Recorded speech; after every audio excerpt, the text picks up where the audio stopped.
गणेश दिखाई नहीं पड़ रहा। कार्तिक जी बोले कि पिताजी हमने तो गणेश को पूछा ही नहीं। भोले बाबा बोले कि जब तक तू गणेश को मना के नहीं लाएगा तेरा ब्याह नहीं होगा, ये मोर पहने रह जाएगा, जूता मोजा पहने रह जाएगा। गणेश को मना लो, यदि गणेश नहीं माने तो कार्तिक हमारी भी ताकत नहीं है कि तेरा ब्याह करा दे। वक्रतुंड महाकाय सूर्यकोटि समप्रभ निर्विघ्नं कुरु मे देवो सर्व कार्येषु सर्वदा। भोले बाबा यानी गणेश को सबसे पहले मना लो, नहीं तो काम बिगड़ जाएगा। अब सारे लोग जंगल में खोजने गए, गणेश जी कहाँ है, गणेश जी कहाँ है। तो गणेश जी जब देखे कि सब लोग खोजने आ रहा है तो झुट्ठों का आंख बंद करके और नाक बजाने लगे जोर जोर से। झुट्ठों का जो सोया रहेगा वही न जगेगा, और जो जगा रहेगा वो क्या जगेगा बोलो। सब लोग जगा के थक गए। कार्तिक जी बोले अरे गणेश जगो जगो, बराती चलो। ना भैया तुम बराती जाओ ना, भाभी को लेके आना, यही देख लेंगे, जाओ ब्याह करके आओ। कार्तिक जी बहुत मनावन किए, सिफारिश किए, तब भोले गणेश जी माने। और तब मूसक से बोले कि ऐसा करो, जहां से जितना मिट्टी लाए थे सब डाल दो।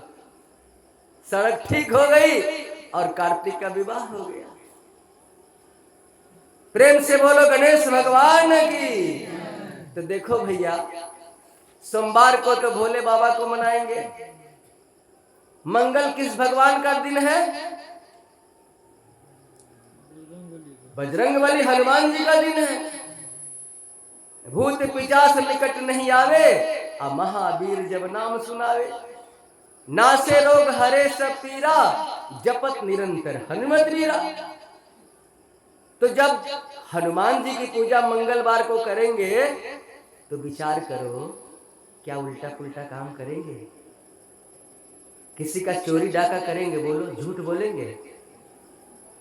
अरे हम तो आपके घर के हैं, अपने घर में अपनों से अपनी बातें कर रहे हैं। बाहर के लिए बाबा है, आपके लिए तो आपके परिवार के हैं। विचार करो।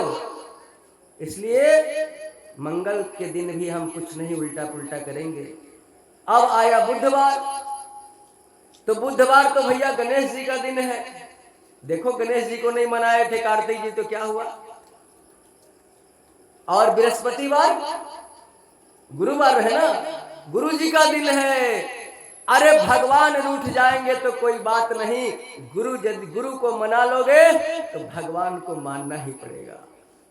भगवान रूठ जाए तो रूठने दो, गुरु को मत रूठने देना।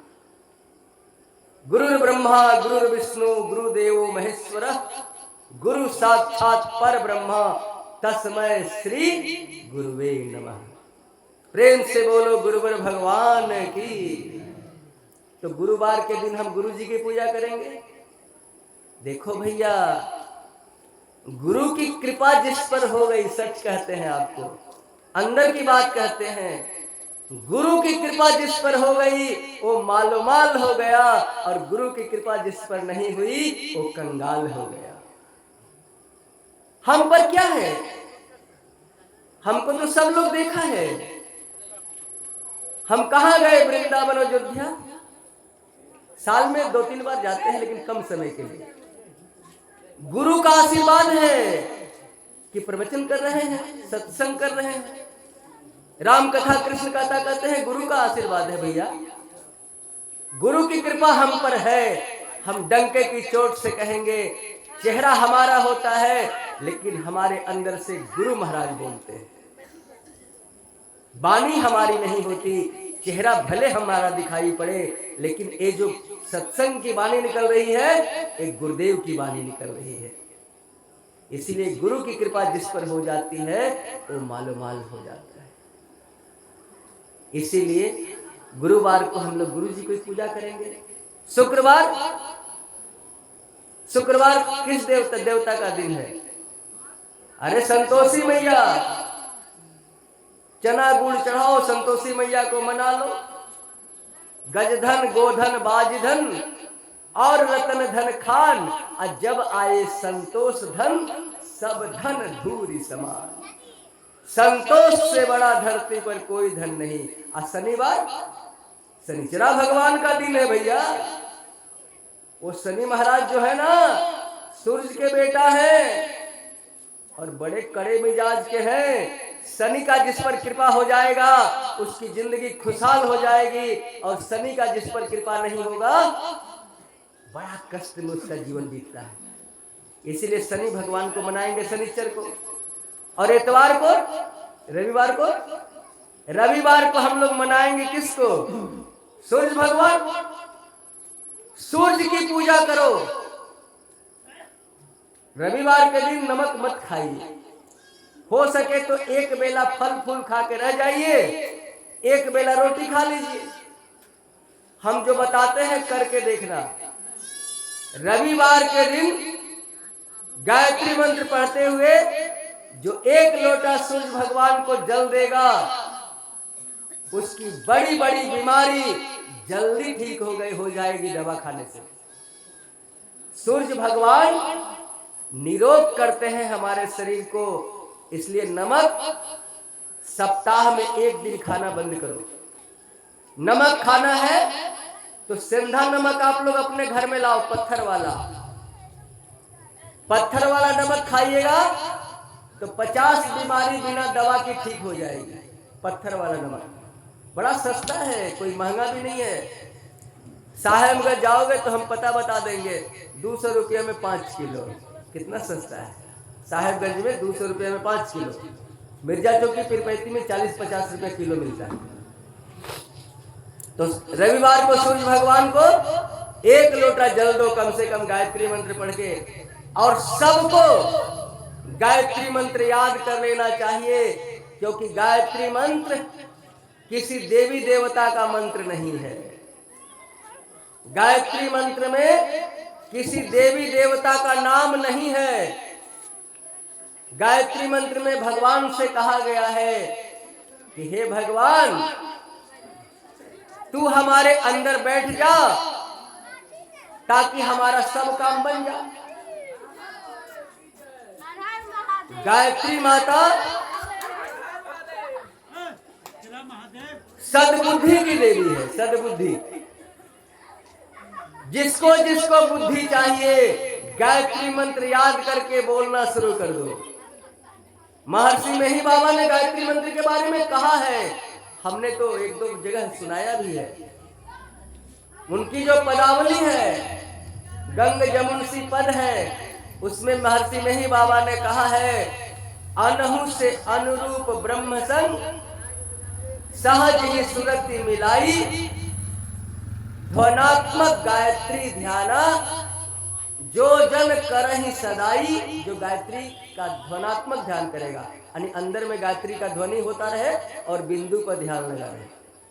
ध्वनात्मक गायत्री ध्याना जो जन करहि सदाई, नेहि तासु, महर्षि मेहीदास जी कह रहे हैं, मेहि तासु ताप सो नासो, मुक्ति दिशा सो जाई। सारे संकट कट जाएंगे, वो मुक्त हो जाएगा। हमारे महाराज जी कह रहे हैं, महर्षि मेहीदास जी कह रहे हैं। गायत्री मंत्र में किसी देवी देवता का नाम नहीं है भैया, और हम किसी पंथ वाले नहीं हैं। सत्संग भी हमारा है, शिव चर्चा भी हमारा है, गायत्री भी हमारी है, और राम कथा भी हमारा है, कृष्ण कथा भी हमारा है, क्योंकि हम तो सनातन के रखवाले हैं। हमारा कोई पंथ अलग से नहीं है, हम सब के हैं, सब हमारे हैं। तो रविवार के दिन एक तरीका और आपको बता देते हैं।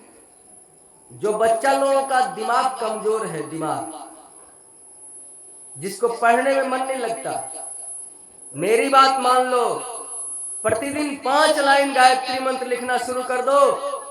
30 दिन में बुद्धि बढ़ने लगेगा। 30 दिन, 1 महीना के अंदर गायत्री मंत्र कम से कम 5 लाइन रोज लिखना शुरू कर दो। जिस देवी देवता का पूजा करते हो करते रहो, लेकिन 5 लाइन रोज गायत्री मंत्र लिखना शुरू कर दो। बड़ा आसान मंत्र है, ब्रेन टॉनिक है, बुद्धि वर्धक चूर्ण है, फोकट का दवा है। 5 लाइन लिख के देखो। सोना है तो गायत्री मंत्र जपते जपते सो जाओ।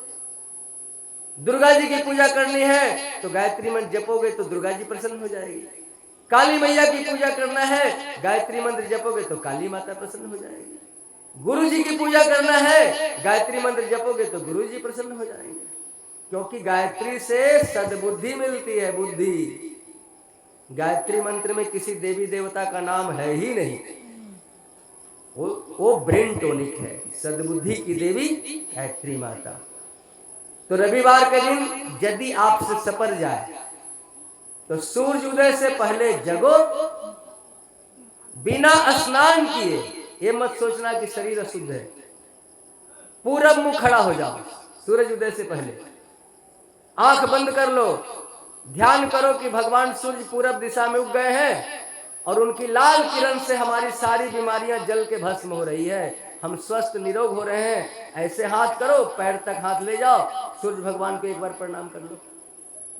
छोटा सा काम करके तो देखो, 1 महीना में फायदा लगेगा। तो 7 दिन भगवान के हैं भैया, इसीलिए उल्टा पुल्टा कब करोगे। और छोटे छोटे बच्चे बच्चियों से भी हमारा निवेदन है कि देखो, समय को व्हाट्सएप फेसबुक में बर्बाद मत करो, समय को हाहा ही में बर्बाद मत करो, क्योंकि तेरे माता पिता ने बड़े अरमान से तुझे पाला है। यकीन करना, बहुत आस से तुझे, अरे कुदाली चला चला के 2 रुपया जुटा करके तेरे लिए कॉपी कलम जुटाया, और तू क्या करता है बोल, फेसबुक व्हाट्सएप पर अपना समय बिता रहा है। अरे माता पिता को तू क्या ठगोगे, तुम तो खुद ठगे जा रहे हो। समय तो इधर मोबाइल में चला गया, उदंडता में चला गया, समय पर काम नहीं मिलेगा, निकम्मा रहोगे और तेरे माता पिता भी थक जाएंगे, बूढ़े हो जाएंगे। माँ बाप का होटल बंद हो जाएगा, भोजन कौन देगा तुझे बोल। इसलिए सतर्क हो जाओ, सबसे पहले लक्ष्य को पालो, और तब यदि गलती भी करोगे तो काम चल जाएगा, क्योंकि भोजन का तो व्यवस्था हो गया ना, क्योंकि माता पिता तो एक दिन बूढ़ा होंगे। अरे माता पिता को मत खिलाना मंजूर है, लेकिन अपने लिए तो रोटी जुटा ले भैया। क्यों समय को बर्बाद कर रहे हो हाहा ही में, व्हाट्सएप फेसबुक में। आजकल का छोटा छोटा लड़का लड़की मत पूछो क्या से क्या कर रहे हैं, अंदर बड़ी पीड़ा होती है, बहुत पीड़ा होती है।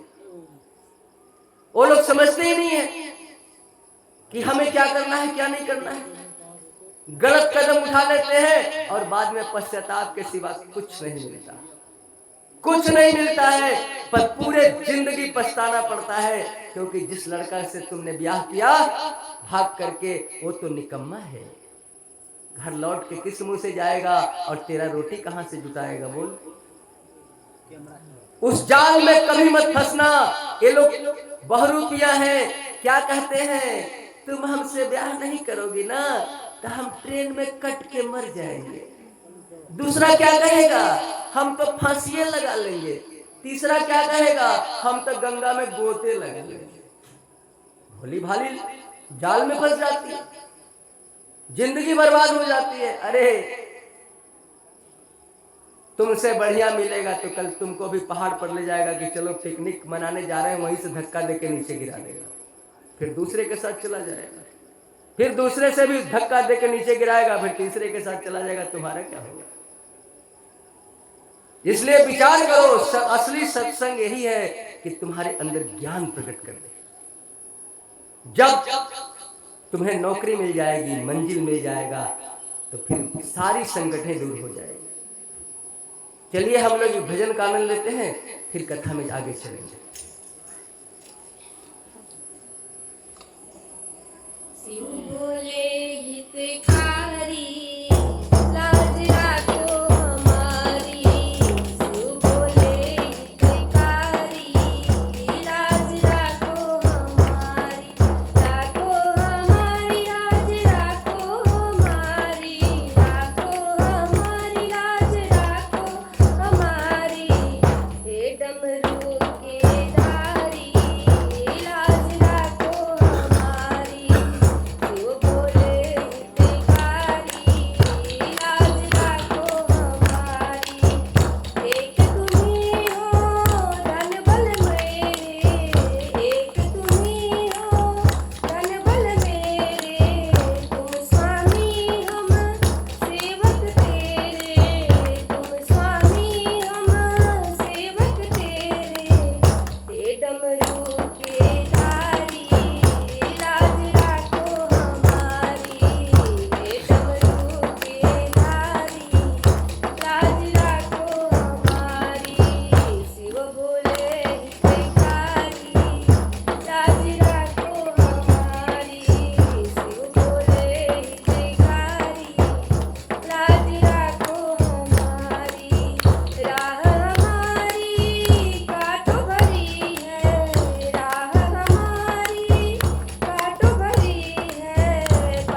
से बोलो शंकर भगवान की।